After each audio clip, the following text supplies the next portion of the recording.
முதற்கட்ட வாக்குப்பதிவு சிறப்பாக பதிவானது. இதில் வாக்களித்த அனைவருக்கும் நன்றி. நேற்றைய வாக்கெடுப்பிலிருந்து சிறப்பான கருத்துக்கள் கிடைத்துள்ளன. இந்தியா முழுவதும் மக்கள் தேசிய ஜனநாயக கூட்டணிக்கு அதிக எண்ணிக்கையில் வாக்களிக்கின்றனர் என்பது தெளிவாகிறது என பிரதமர் மோடி தெரிவித்துள்ளார். காங்கிரஸ் மற்றும் இந்தியா கூட்டணி கட்சியினர் மோடி மற்றும் மோடியின் குடும்பத்தை தவறாக குற்றம் சாட்டி வருகின்றனர். ஆனால் மோடியின் கவனம் 21ஆம் நூற்றாண்டில் இந்தியாவின் வளர்ச்சியிலும் இந்திய மக்களுக்கு நல்ல வசதிகள் மற்றும் செல்வத்தை உறுதி செய்வதிலும் உலகளாவிய பிம்பத்தை உறுதி செய்வதிலும் உள்ளது என பெங்களூருவில் நடந்த கூட்டத்தில் பிரதமர் மோடி பேசினார். கர்நாடகா மாநிலம் பெங்களூருவில் நடந்த பொதுக்கூட்டத்தில் பிரதமர் மோடி பங்கேற்று பேசினார். 2014க்கு முன் ஆண்டு வருமானம் ரூபாய் 2 லட்சம் பெற்றாலே நீங்கள் வருமான வரி செலுத்த வேண்டியிருந்தது. ஆனால் இப்போது ரூபாய் 7 லட்சம் வரை வருமான வரி செலுத்துவதிலிருந்து விலக்கு அளிக்கப்பட்டுள்ளது. 2014க்கு முன் பல்வேறு வகையான மறைமுக வரிகள் உங்கள் ஷாப்பிங் மற்றும் உணவக கட்டணங்களை அதிகரித்தன. ஜிஎஸ்டி வந்த பிறகு மறைமுக வரிகள் குறைக்கப்பட்டுள்ளன. இதன் மூலம் உங்களின் பல ஆயிரம் கோடி பணம் சேமிக்கப்பட்டுள்ளது என பிரதமர் மோடி கூறினார். அமேதி தொகுதியில் தோல்வியடைந்த ராகுல் கேரளாவின் வயநாடு தொகுதியில் போட்டியிடுகிறார். அங்கும் அவர் தோல்வியடைவார். தேர்தலுக்கு பிறகு அவர் வேறு பாதுகாப்பான இடத்தை தேடிக்கொள்ள வேண்டும் என பிரதமர் மோடி தெரிவித்தார். காங்கிரஸ் ஆட்சியின் போது இந்தியாவில் பயங்கரவாதிகள் ஊடுருவி தாக்குதல் நடத்தினர். ஆனால் இப்போது காஷ்மீர் மற்றும் வடகிழக்கில் அமைதி நிலவுகிறது. நக்சலைட்டுகள் ஒடுக்கப்பட்டுள்ளனர் என மத்திய உள்துறை அமைச்சர் அமித்ஷா கூறினார். மோடியை 3வது முறையாக பிரதமரானால் இந்தியா 3வது பெரிய பொருளாதார நாடாக மாறும் என்றும் தெரிவித்தார். 10 ஆண்டுகளாக பெரும்பான்மையுடன் இருந்தாலும் நாங்கள் அதை தவறாக பயன்படுத்தவில்லை. காங்கிரஸ் கட்சிக்குத்தான் பெரும்பான்மையை தவறாக பயன்படுத்தும் வழக்கம் உள்ளது. இடஒதுக்கீட்டு கொள்கையை ஒருபோதும் மோடி அரசு மாற்றாது. நாங்களும் இடஒதுக்கீட்டு கொள்கையை தொடமாட்டோம். வேறு யாரையும் இடஒதுக்கீட்டு கொள்கையை தொடவிட மாட்டோம் என மத்திய உள்துறை அமைச்சர் அமித்ஷா தெரிவித்தார். பாரதிய ஜனதா மீண்டும் ஆட்சிக்கு வந்தால் சுப்ரீம் கோர்ட்டில் ரத்து செய்த தேர்தல் பத்திரங்கள் மீண்டும் கொண்டு வரப்படும் என மத்திய நிதியமைச்சர் நிர்மலா தெரிவித்துள்ளார். பாரதிய ஜனதா RSS இணைந்து நாட்டின் அரசியல் அமைப்பு மற்றும் ஜனநாயகத்தை அழிக்க முயற்சிக்கிறது. ஆனால் அதை தடுத்து அரசியல் அமைப்பையும் ஜனநாயகத்தையும் காப்பாற்ற இண்டி கூட்டணி போராடுகிறது என காங்கிரஸ் MP ராகுல் தெரிவித்தார். தமிழகத்தில் நடைபெற்று முடிந்த இந்த தேர்தலுக்காக கூட்டணி சார்பாக களத்தில் இணைந்து கூட்டணி வேட்பாளர்களுக்காக அரும்பாடுபட்டு உழைத்த அனைவருக்கும் தேமுதிக சார்பில் எனது நன்றிகளை தெரிவித்துக் கொள்கிறேன் என தேமுதிக பொதுச் செயலாளர் பிரேமலதா தெரிவித்தார். சென்னையில் அண்ணா பல்கலைக்கழக வாக்கு எண்ணும் மையத்தில் பாஜக வேட்பாளர் தமிழிசை ஆய்வு செய்தார். சென்னையில் பல்வேறு பகுதிகளில் வாக்காளர்களின் பெயர்கள் நீக்கப்பட்டுள்ளது. பாஜகவுக்கு ஆதரவான வாக்காளர்களின் பெயர்கள் வாக்காளர் பட்டியலில் இருந்து நீக்கப்பட்டுள்ளது. வாக்காளர் பட்டியலில் குளறுபடி உள்ளது. பூத் ஏஜென்ட்டை வெளியே அனுப்பிவிட்டு கள்ள ஓட்டு போட்டுள்ளனர். தென்சென்னைக்கு உட்பட்ட 13வது வாக்குச்சாவடியில் மீண்டும் வாக்குப்பதிவு நடத்த வேண்டும் என தமிழிசை கூறினார். வருகிற 4/6/2024 அன்று வாக்கு எண்ணி முடிவுகள் அறிவிக்கும் வரையிலும் கழக வேட்பாளர்களும் கூட்டணி கட்சிகளின் வேட்பாளர்களும் கழக மற்றும் கூட்டணி கட்சிகளை சேர்ந்த நிர்வாகிகளும் முகவர்களும் கவனமாக இருக்க வேண்டும். மின்னணு வாக்குப்பதிவு இயந்திரங்கள் வைக்கப்பட்டுள்ள வாக்கு எண்ணும் மையங்களை மிகுந்த எச்சரிக்கையுடனும் விழிப்புணர்வுடனும் இரவு பகல் பாராமல் சுழற்சி முறையில் 24 மணி நேரமும் கண்காணித்திட வேண்டும் என அதிமுக பொதுச் செயலாளர் பழனிசாமி வலியுறுத்தியுள்ளார். தமிழக வெற்றி கழக தலைவரும் நடிகருமான விஜய் நேற்று நீலாங்கரை வாக்குச்சாவடியில் வாக்களித்தார்.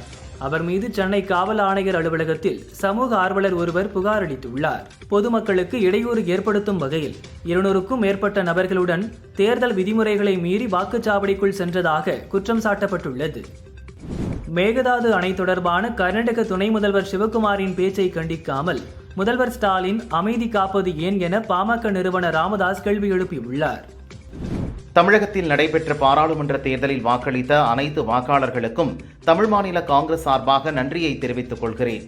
தேசிய ஜனநாயக கூட்டணி கட்சிகளுக்கும் குறிப்பாக தமிழ் மாநில காங்கிரஸ் கட்சிக்கும் வெற்றி பெற வாக்களித்த அனைத்து வாக்காளர்களுக்கும் நன்றி என தமாக தலைவர் வாசன் தெரிவித்துள்ளார். பீகாரில் காங்கிரசுடன் கூட்டணியில் போட்டியிடும் தேஜஸ்வி யாதவ் நிதிஷ்குமார் துரோகத்தை பலமுறை கூறி புலம்பியுள்ளார். நிதிஷ்குமார் விலகியதை ஒரு அதிர்ஷ்டம் என நான் சொல்கிறேன். பாஜக RSSஐ போன்றவர்களை விட நிதிஷ்குமார் போன்றவர்கள் ஆபத்தானவர்கள் என காங்கிரஸ் தலைவர் மல்லிகார்ஜுன கார்கே தெரிவித்தார். சனாதனம் குறித்து அமைச்சர் உதயநிதி கூறிய கருத்துகள் தவறானது என தெலங்கானா முதல்வர் ரேவந்த் ரெட்டி தெரிவித்தார். தெலங்கானா மாநிலத்தில் பிரச்சாரம் செய்த ரேவந்த் ரெட்டி சனாதன தர்மம் குறித்து உதயநிதி கூறிய கருத்துக்காக நிச்சயம் தண்டிக்கப்பட வேண்டும் என்றார். தெலங்கானா முதல்வர் கூறிய கருத்து கூட்டணிக்குள் குழப்பத்தை ஏற்படுத்தியது. தேசிய ஒளிபரப்பு நிறுவனமான தூர்தர்ஷனின் இலச்சினை காலங்காலமாக இருந்து வந்த சிவப்பு நிறத்திலிருந்து காவிக்கு மாற்றப்பட்டது பற்றி தனது அதிகாரப்பூர்வ எக்ஸ் பக்கத்தில் டிடி செய்திகள் அறிவித்துள்ளது. இதற்கு பலரும் எதிர்ப்பு தெரிவித்துள்ள நிலையில் புதிய அவதாரம் என்பதாக தூர்தர்ஷன் விளக்கம் அளித்திருக்கிறது. நாளை மதுரை மீனாட்சியம்மன் திருக்கல்யாணத்தை முன்னிட்டு விருந்து தயாரிப்பில் ஏராளமான பெண்கள் ஆர்வமுடன் பங்கேற்றுள்ளனர். சுமார் 1.5 லட்சம் மக்கள் உணவருந்தக்கூடிய நிலையில் அதற்கான ஏற்பாடுகளை பழமுதிர் சோலை திருவருள் முருகன் பக்த சபை நிர்வாகிகள் செய்து வருகின்றனர். தமிழகத்தில் நடந்த லோக்சபா தேர்தலில் 69.46% ஓட்டுகள் பதிவானதாக தேர்தல் ஆணையம் நள்ளிரவில் அறிவிப்பு வெளியிட்டது. கிழக்கு நாகாலாந்தை தனிமாநிலமாக அறிவிக்க கோரி நாகாலாந்தை சேர்ந்த 6 மாவட்ட மக்கள் தேர்தலை புறக்கணித்தனர். 28 ஆண்டுகளில் முதல் முறையாக செந்தில் பாலாஜி இந்த லோக்சபா தேர்தலில் ஓட்டு போடவில்லை. இதனால் திமுகவினர் மற்றும் அவரது ஆதரவாளர்கள் சோகமடைந்தனர். இந்திய கடற்படையின் புதிய தளபதியாக வைஸ் அட்மிரல் தினேஷ்குமார் திரிபாதி பதவியேற்பார் என அறிவிக்கப்பட்டுள்ளது. தற்போதுள்ள கடற்படையின் தளபதியாக உள்ள அட்மிரல் ஹரிகுமாரின் பதவிக்காலம் 30ஆம் தேதியுடன் நிறைவடைகிறது. கோவை தடாகம் சாலையில் இருக்கும் அரசு பொறியியல் கல்லூரி வளாகத்தில் கோவை லோக்சபா தொகுதிக்கான வாக்கு இயந்திரங்கள் ஸ்ட்ராங் ரூமில் பாதுகாப்பாக வைக்கப்பட்டுள்ளது. துணை ராணுவ படையினர் பாதுகாப்பில் ஈடுபட்டுள்ளனர். கோவை ரேஸ்கோர்ஸ் அருகே இயங்கி வரும் தனியார் சினிமா தியேட்டரில் ஆவேசம் திரைப்படத்தை காண வந்த ரசிகர்கள் ஏசி வேலை செய்யாததால் தியேட்டர் நிர்வாகிகளுடன் வாக்குவாதத்தில் ஈடுபட்டு ஆவேசமடைந்தனர். சிவகங்கை மாவட்டம் துவார் கிராமத்தில் உள்ள வள்ளி கண்மாயில் மழை வேண்டியும் விவசாயம் செழிக்க வேண்டியும் மீன்பிடி திருவிழா நடந்தது. 50க்கும் மேற்பட்ட கிராமங்களைச் சேர்ந்த பொதுமக்கள் பங்கேற்று போட்டி போட்டு மீன்களை பிடித்தனர். கட்லா, விரால், ஜிலேபி, ஐயரை, கெண்டை உள்ளிட்ட மீன்களை பை மற்றும் பாத்திரங்களில் மகிழ்ச்சியுடன் அள்ளி சென்றனர். சிவகங்கை மாவட்டத்தில் லோக்சபா தேர்தலுக்கு பயன்படுத்தப்பட்ட ஓட்டுப்பதிவு இயந்திரங்கள் காரைக்குடி அழகப்பா பொறியியல் கல்லூரியில் வைக்கப்பட்டுள்ளன. அங்கு துப்பாக்கி ஏந்திய மத்திய பாதுகாப்பு படை போலீசார் பாதுகாப்பு பணியில் ஈடுபட்டுள்ளனர். அங்கு வைக்கப்பட்ட இயந்திரங்களை மாவட்ட கலெக்டர் ஆஷா அஜித் பார்வையிட்டு ஆய்வு செய்தார். கோவை தொகுதியில் 13,64,975 வாக்காளர்கள் ஓட்டளித்திருப்பதாகவும் இது 64.81% எனவும் தெரிவிக்கப்பட்டுள்ளது.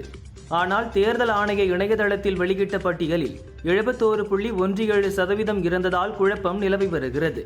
குழப்பத்தை தெளிவுபடுத்த வேண்டியது தேர்தல் ஆணையத்தின் பொறுப்பு என தெரிவிக்கப்பட்டது. கடலூரில் லோக்சபா தேர்தலையொட்டி பூத் ஏஜென்ட்டுகள், கட்சி நிர்வாகிகள் மற்றும் தொண்டர்கள் சோர்வடையாமல் இருக்க சுட சுட பிரியாணி வழங்கப்பட்டது. தனியாக சமையல் கலைஞர்கள் நியமித்து பிரியாணி செய்யப்பட்டது. சிலர் பிரியாணியை ஹோட்டல்களில் ஆர்டர் செய்து வழங்கினர். இதனால் தேர்தல் அன்று பிரியாணி மாஸ்டர்கள் படு பிஸியாக இருந்தனர். தேனி மாவட்டம் ராமலிங்கபுரத்தைச் சேர்ந்தவர்கள் லோகேஸ்வரன், சுந்தரபாண்டி. கல்லூரி மாணவர்களான இருவரும் தங்களது நண்பர்களுடன் வைகை அணை முன்புறம் உள்ள தடுப்பணையில் குளித்தனர். அங்குள்ள சுழலில் சிக்கிய லோகேஸ்வரனும் சுந்தரபாண்டியும் தண்ணீரில் மூழ்கி இறந்தனர். போலீசார் விசாரிக்கின்றனர். தேர்தல் ஆணையம் சார்பில் போதிய விழிப்புணர்வு ஏற்பாடுகள் செய்யப்பட்டிருந்தது. புறநகர் பகுதிகளில் பொதுமக்கள் ஆர்வத்துடன் வாக்களித்தனர். ஆனால் நகர்ப்புறத்தில் மக்கள் வாக்களிக்க ஆர்வம் காட்டவில்லை. இதுவே வாக்குப்பதிவு சதவீதம் மந்தமாக இருந்ததற்கு காரணம் என சென்னை மாநகராட்சி கமிஷனர் ராதாகிருஷ்ணன் தெரிவித்தார். திருவேற்காடு கருமாரியம்மன் கோவிலில் அரசு பணியை அவதூறு செய்வது போல் வெளியான வீடியோ பக்தர்களிடம் அதிருப்தியை ஏற்படுத்தியுள்ளது. பராமரிப்பு பணி காரணமாக ஊட்டி தாவரவியல் பூங்கா புல்தரை 2 வாரங்களுக்கு மூடப்படுகிறது. மலர் கண்காட்சிக்கு தயார்படுத்த தாவரவியல் பூங்கா புல்தரை மூடப்பட்டுள்ளதாக தோட்டக்கலை இணை இயக்குனர் சிபிலா மேரி தெரிவித்துள்ளார். கேரள மாநிலம் ஆலப்புழா மாவட்டத்தில் உள்ள கொட்டநாடு பகுதியில் பறவை காய்ச்சல் தொற்று பரவியிருப்பது உறுதி செய்யப்பட்டது. பறவை காய்ச்சல் கண்டறியப்பட்ட பகுதியிலிருந்து சுமார் 1 கிலோமீட்டர் சுற்றளவில் வளர்க்கப்படும் கோழி, வாத்து, காடை போன்ற பறவைகளை அழிக்கும் பணிகள் தொடங்கப்பட்டுள்ளன. ஈரோடு மாவட்டம் சித்தோடு அரசு சாலை போக்குவரத்து பொறியியல் கல்லூரியில் ஈரோடு லோக்சபா தேர்தலில் பதிவான வாக்குப்பதிவு இயந்திரங்களை 3 அடுக்கு துணை ராணுவத்தின் பாதுகாப்போடு பூட்டி சீல் வைக்கப்பட்டது. சேலம் ஆத்தூர் அரசு தலைமை மருத்துவமனையின் முன்பாக பழமையான அரச மரத்தில் விஷ தேனீக்கள் கூடுகட்டியிருந்தது. மருத்துவமனைக்கு வரும் நோயாளிகளை அச்சுறுத்தி வந்தன. ஆத்தூர் தீயணைப்பு துறையினர் தண்ணீர் பீச்சி அடித்து கூட்டை அழித்தனர். சத்தியமங்கலம் அடுத்த நெய்தாளபுரத்தில் தனது தோட்டத்தில் நின்றிருந்த 70 வயதுடைய காளம்மா என்பவர் காட்டு யானை தாக்கி பலியானார். கடந்த 2 மாதத்தில் யானை தாக்கி 3 பேர் பலியாகி உள்ளனர். யானை வராமல் இருக்க வனத்துறை நடவடிக்கை எடுக்க வேண்டும் என விவசாயிகள் கோரிக்கை விடுத்தனர்.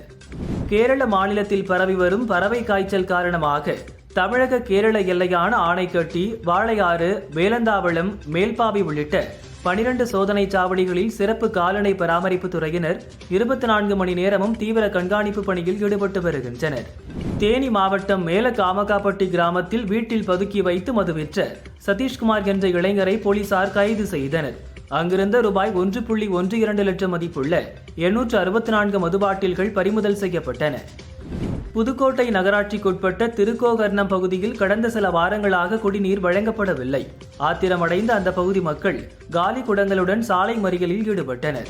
போலீசார் மற்றும் நகராட்சி அதிகாரிகள் நடத்திய பேச்சுவார்த்தையை தொடர்ந்து அனைவரும் கலைந்து சென்றனர். இதனால் அங்கு 1 மணி நேரம் போக்குவரத்து பாதிக்கப்பட்டது. மணிப்பூரில் வாக்குச்சாவடி அருகே துப்பாக்கிச்சூடு நடத்திவிட்டு இருசக்கர வாகனத்தில் தப்பிச் சென்ற 3 நபர்களை போலீசார் கைது செய்துள்ளனர்.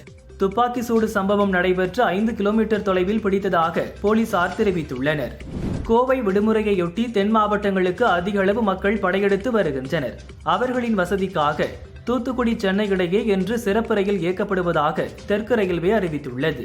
தூத்துக்குடியிலிருந்து மாலை 4:30 மணிக்கு சிறப்பு ரயில் புறப்படுவதாக தெரிவித்தனர். கரூர் அமுதா தியேட்டரில் நடிகர் விஜய் 20 ஆண்டுகளுக்கு முன்பு நடித்த கில்லி திரைப்படம் ரீரிலீஸ் செய்யப்பட்டது. காலை முதலே தியேட்டரில் ஹவுஸ்ஃபுல் ஆனது. ரசிகர்கள் உற்சாகமாக கொண்டாடினர். வேலூர் லோக்சபா தொகுதியில் பதிவான வாக்குப்பெட்டிகள் பாதுகாப்புடன் துரப்பாடி தந்தை பெரியார் பொறியியல் கல்லூரியில் வைத்து சீல் வைக்கப்பட்டது. ஜூன் 4ஆம் தேதி வாக்கு எண்ணிக்கை அன்று இவைகள் திறக்கப்படும். கடலூர் மாவட்டம் ஸ்ரீமுஷ்ணம் அடுத்த பக்ரிமானியம் கிராமத்தைச் சேர்ந்த கோமதி லோக்சபா தேர்தலில் தாமரை சின்னத்தில் வாக்களித்துள்ளார். இந்நிலையில் அதே ஊரைச் சேர்ந்த 7 பேர் கொண்ட கும்பல் பானை சின்னத்தில் வாக்களிக்காமல் ஏன் தாமரை சின்னத்தில் வாக்களித்தாய் என கேட்டு கோமதியை தாக்கியுள்ளனர். சம்பவ இடத்திலேயே கோமதி இறந்ததால் 7 பேர் மீது வழக்கு பதிவு செய்த போலீசார் குற்றவாளிகளை தேடி வருகின்றனர். விழுப்புரம் லோக்சபா தனி தொகுதியில் பதிவான வாக்குப்பதிவு இயந்திரங்கள் வாக்கு எண்ணும் மையமான அறிஞர் அண்ணா அரசு கலைக்கல்லூரியில் பாதுகாப்பாக வைக்கப்பட்டு சீல் வைக்கப்பட்டு 3 அடுக்கு பாதுகாப்பு போடப்பட்டுள்ளது. இதேபோல் அரக்கோணம் லோக்சபா தொகுதி வாக்குப்பதிவு இயந்திரங்கள் மொத்தம் 1699 ஸ்ட்ராங் அறையில் வைக்கப்பட்டு சீல் வைக்கப்பட்டது. ரெய்ட் நடத்தி நன்கொடை வசூலிப்பது எப்படி என்பது குறித்து மோடியே விரிவாக பாடம் கற்பித்து வருகிறார் என காங்கிரஸ் தலைவர் ராகுல் தெரிவித்தார். ஊழல் பள்ளி நடத்தி முழுமையான பாடங்களில் அனைத்து அத்தியாயங்களையும் கற்பிப்பதாக குற்றம் சாட்டினார். மோசடி வழக்கில் கடந்த 5 ஆண்டுகளாக போலீசால் தேடப்பட்டு வந்த புதுக்கோட்டை மாவட்ட இளைஞர் அபுதாபியில் இருந்து விமானத்தில் சென்னை வந்தபோது கைதானார்.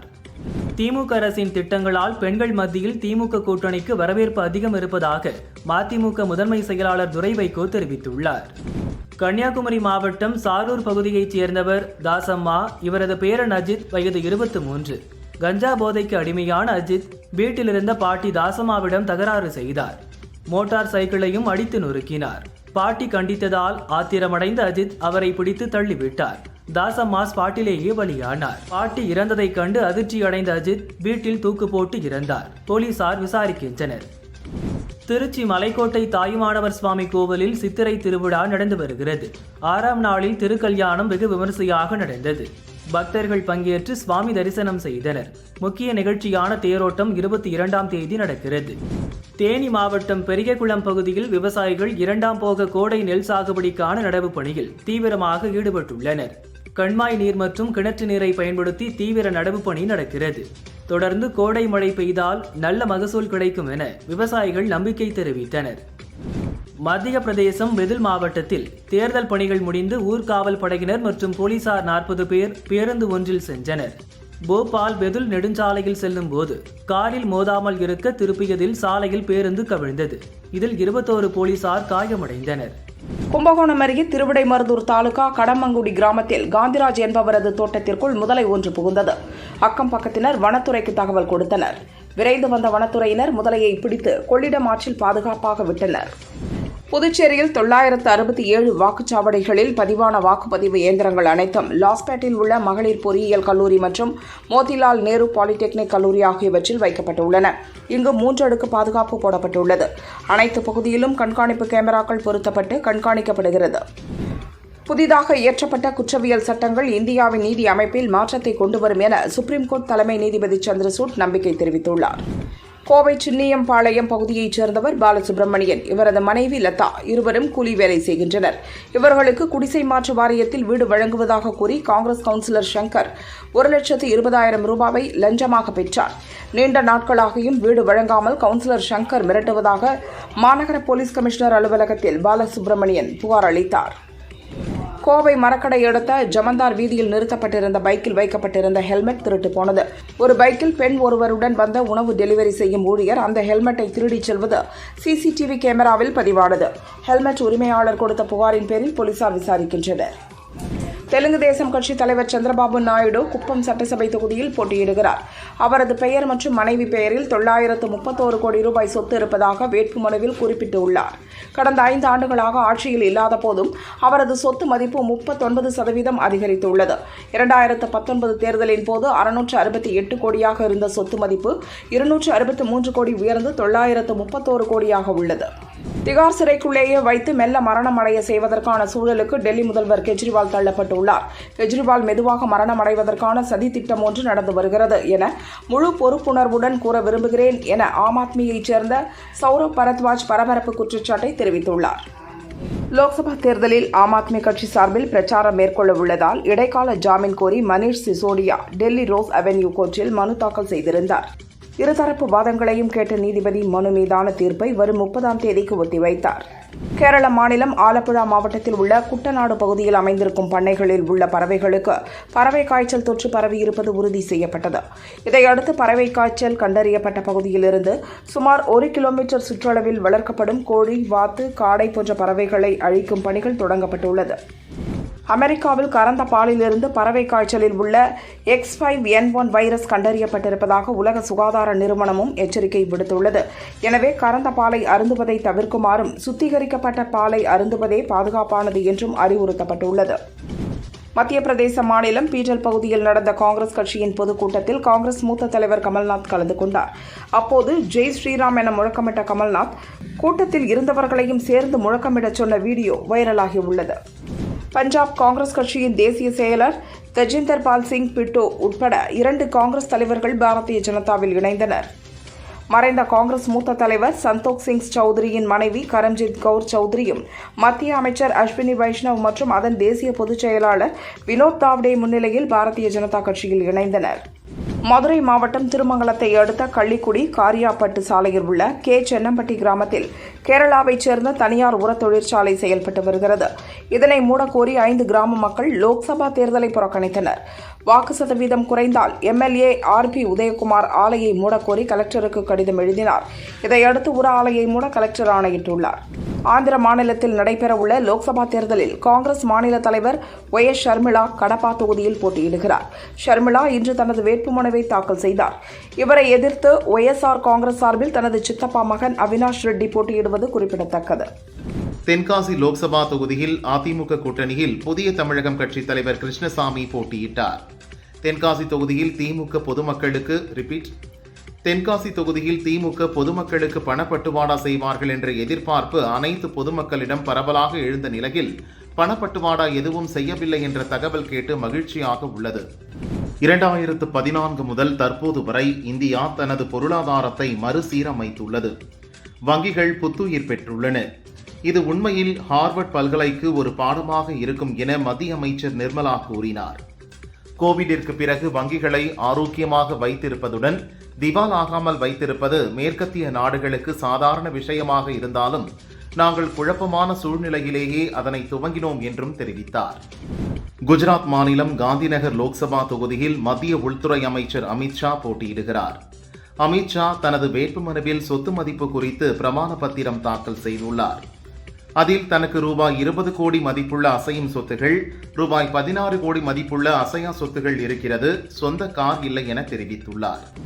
சிவகங்கை மாவட்டம் சிவகங்கை, மானாமதுரை, திருப்பத்தூர், காரைக்குடி, ஆலங்குடி, திருமயம் உள்ளிட்ட பகுதிகளில் இருந்து ஓட்டு மிஷின்கள் அழகப்பா என்ஜினியரிங் மற்றும் அழகப்பா பாலிடெக்னிக் கல்லூரிகளில் உள்ள ஸ்ட்ராங் ரூமில் வைக்கும் பணி நடந்தது.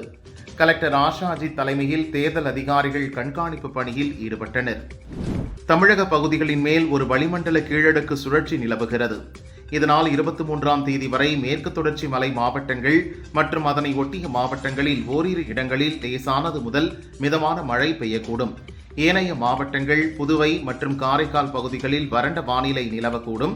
அடுத்த 24 மணி நேரத்திற்கு வட தமிழக உள் மாவட்டங்களின் ஒரு சில இடங்களில் வெப்பநிலை 3 முதல் 5 செல்சியஸ் இயல்பை விட அதிகமாக இருக்கக்கூடும் என வானிலை ஆய்வு மையம் தெரிவித்துள்ளது.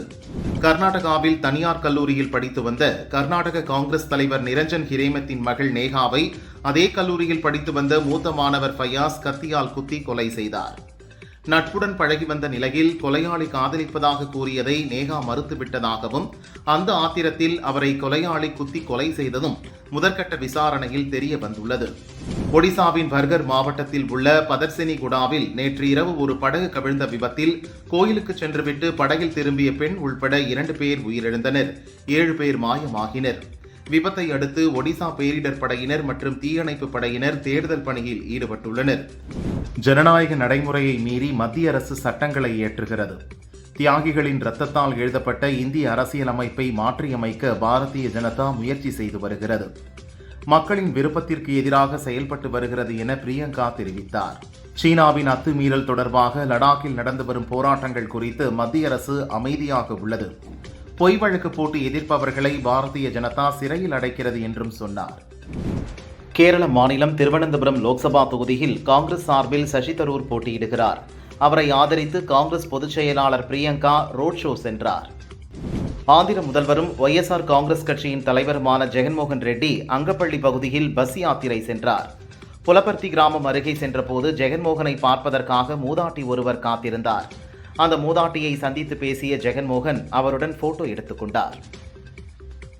போதைப் பொருள் கடத்தலில் வந்த 40 கோடி ரூபாய் ஹவாலா பணத்தை ஜாஃபர் சாதிக் முதலீடு செய்ததற்கான ஆவணங்களை அமலாக்கத்துறை கண்டுபிடித்துள்ளது. சித்திரை திருவிழாவை முன்னிட்டு மீனாட்சி சுந்தரேஸ்வரர் திருக்கல்யாணம் நாளை கோலாகலமாக நடைபெறவுள்ளது.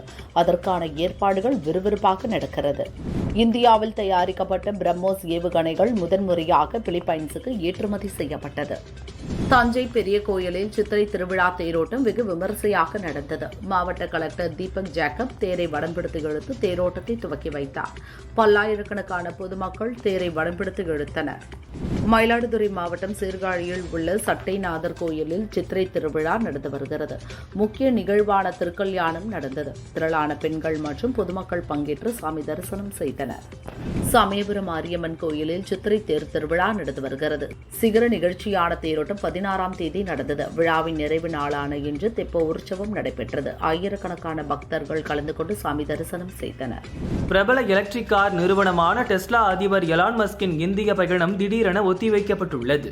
டெஸ்லா நிறுவன CEO எலான் மஸ்க் நாளை இந்தியா வர இருந்த நிலையில் திடீரென பயணம் ஒத்திவைக்கப்பட்டது. ஈராக் ராணுவ படைத்தளத்தின் மீது ட்ரோன்கள் மூலம் தாக்குதல் நடத்தப்பட்டுள்ளது. இந்த தாக்குதலில் ஹஷட் ஷாபி படையைச் சேர்ந்த 6 பேர் படுகாயமடைந்த நிலையில் அவர்களில் ஒருவர் இறந்தார். திருக்கடையூர் அபிராமி உடனாகிய அமிர்தகடேஸ்வரர் ஆலயத்தில் மார்க்கண்டேயர் உயிரை காப்பாற்ற யமனை சம்ஹாரம் செய்து பூமாதேவி வேண்டுதலை ஏற்று மீண்டும் யமனை உயிர்ப்பிக்கும் ஐதீக புராண நிகழ்வான கால சம்ஹார விழா நடைபெற்றது. தர்மபுர ஆதீன மடாதிபதி உள்ளிட்ட ஏராளமான பக்தர்கள் பங்கேற்று சுவாமி தரிசனம் செய்தனர். ராணிப்பேட்டை மாவட்டம் ஸ்ரீ லட்சுமி நரசிம்மர் சுவாமி திருக்கோவிலில் சித்திரை பிரம்மோற்சவம் நடைபெற்று வருகிறது. 6வது நாளான இன்று தங்க கருட சேவை நடந்தது. பக்தோசி பெருமாள் சுவாமிக்கு சிறப்பு அபிஷேகம் அலங்காரம் செய்யப்பட்டு மகா தீபாராதனைகள் நடைபெற்றது. திரளான பக்தர்கள் கலந்து கொண்டனர். வேலூர் மாவட்டம் குடியாத்தம் நெல்லூர்பேட்டை கருப்புலீஸ்வரர் கோவில் சித்திரை தேர் திருவிழா இன்று வெகு விமரிசையாக நடைபெற்றது.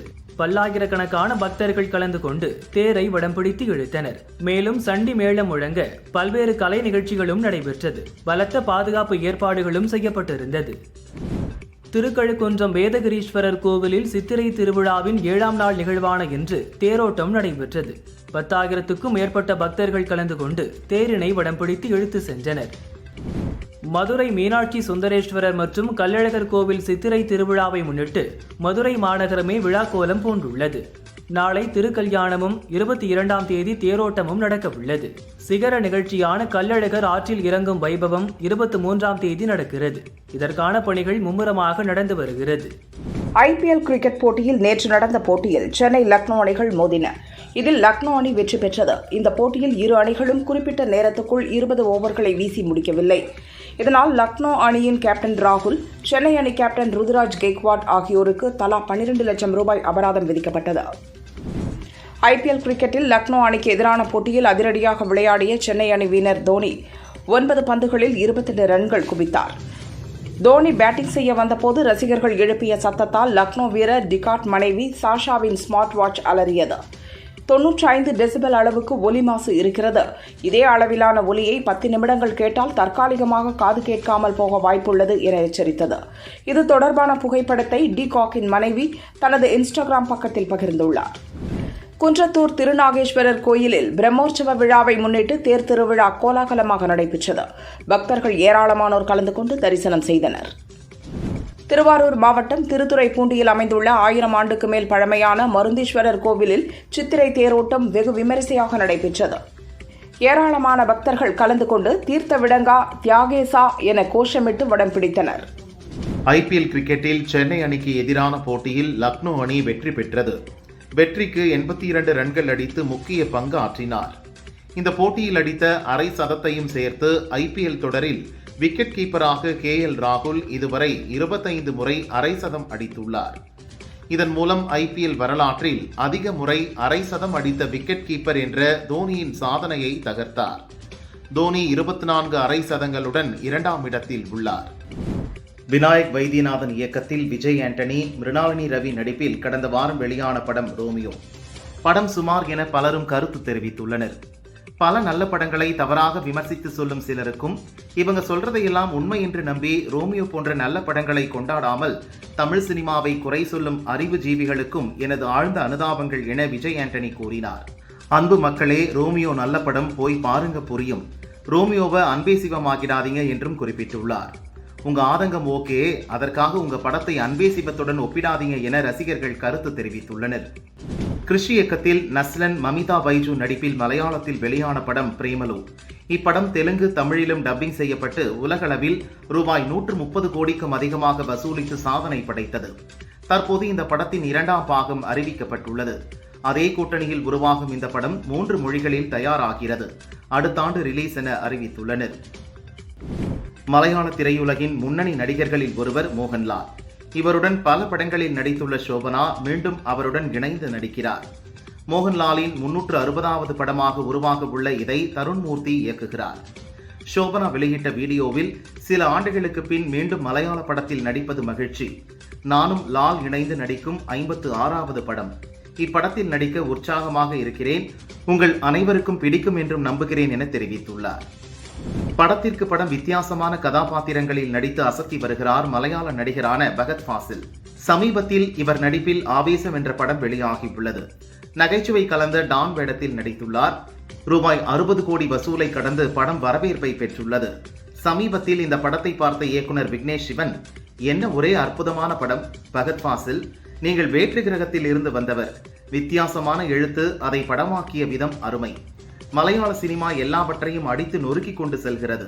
இயக்குனர் ஜித்து மாதவன் மற்றும் படக்குழுவினர் அனைவருக்கும் எனது வாழ்த்துகள் என்று கூறியுள்ளார். சந்தானம் நடித்து திரைக்கு வந்த வடக்குப்பட்டி ராமசாமி படம் ஹிட் அடித்த நிலையில் அடுத்து இங்க நான் தான் கிங்கு என்ற படத்தில் நடித்துள்ளார். பிரியாலயா நாயகியாக நடிக்க ஆனந்த நாராயணன் இயக்கியுள்ளார். ரொமான்ஸ் கலந்த காமெடி படமாக உருவாகிறது. படப்பிடிப்பு முடிந்து ரிலீஸ் வேலை நடந்து வரும் நிலையில் மே 10 படம் வெளிவருவதாக அறிவித்துள்ளனர். ஹரி இயக்கத்தில் விஷால் நடித்துள்ள ரத்னம் படம் ஏப்ரல் 26 ரிலீஸ் ஆகிறது. பிரியா பவானி சங்கர், யோகி பாபு, சமுத்திரகனி உள்ளிட்டோர் நடித்துள்ளனர். விஷால் கூறுகையில், மார்க் ஆண்டனி படம் எனக்கு புதிய கதவை திறந்தது. ஹரி சொன்ன இந்த கதையில் நான் எதிர்பார்க்காத ஒரு சர்ப்ரைஸ் இருந்தது. அதனாலேயே நடித்தேன். நான் பேசுவது பிரச்சனையாகிறது என்கிறார்கள். சினிமாவை யாரும் கட்டுப்படுத்த முடியாது. அரசியல்வாதிகள் நல்லது செய்தால் நாங்கள் ஏன் இன்னொரு கொடியை தூக்கி கொண்டு அரசியலுக்கு வர வேண்டும்? அவர்கள் வேலையை சரியாக செய்தால் நான் அரசியலுக்கு வரமாட்டேன் என்றார்.